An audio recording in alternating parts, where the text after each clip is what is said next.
Good morning, this is your severe weather outlook for Saturday, June 27, 2020. I am Extreme Weather's AI meteorologist, James Johnson. Here are your severe weather headlines in under a minute. First, severe thunderstorms are possible across the northern mid-Atlantic Northeast today and the southern mid-Atlantic Carolinas tomorrow.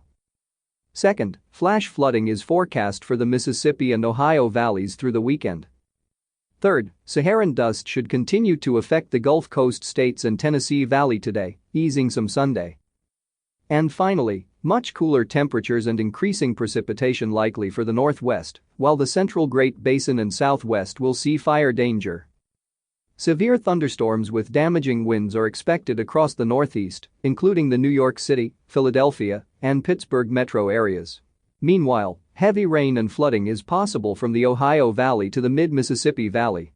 Finally, elevated and critical fire weather threats along with isolated dry storms are likely from the Great Basin into the Four Corners.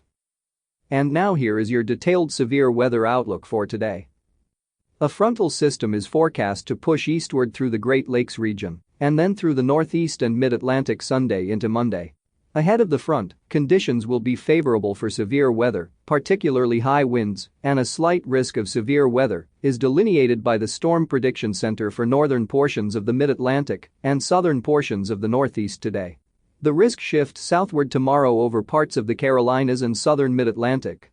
Meanwhile, the western end of the front is expected to stall in the Midwest and then lift slowly northward through the weekend.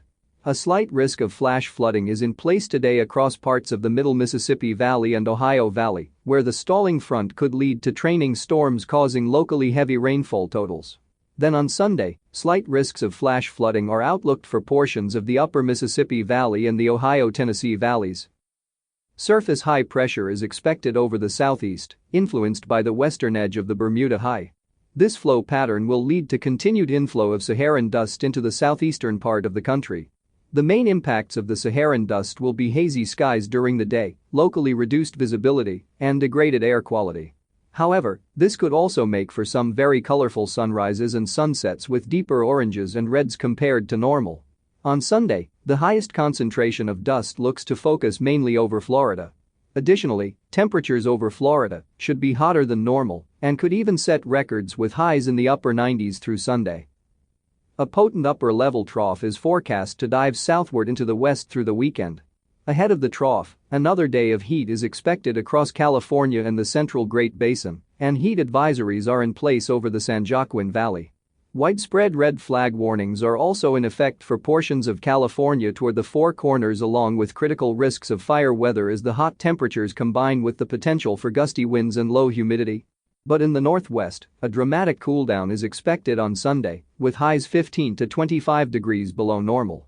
Precipitation is also forecast to become more widespread and heavy as the weekend progresses, with rain totals locally exceeding 2 inches over the northern Rockies. Light snow is even possible for higher elevations of the Cascades and northern Rockies given the cold temperatures. This is James Johnson reporting for Extreme Weather. Our weather information is derived from the National Weather Service Weather Prediction Center, located in College Park, Maryland. Our outlook uses AI technology developed by Extreme Weather, and our audio broadcast is digitally mastered by Jarvis Media Group. Have a great weekend. And please stay weather aware. This broadcast is made possible in part by Extreme Weather. Funding for this broadcast is provided in part by our viewers and their donations. We would like to thank our viewers for their continued support of this Extreme Weather program. Thank you for listening, and please check back often for further weather updates that may impact you and your area.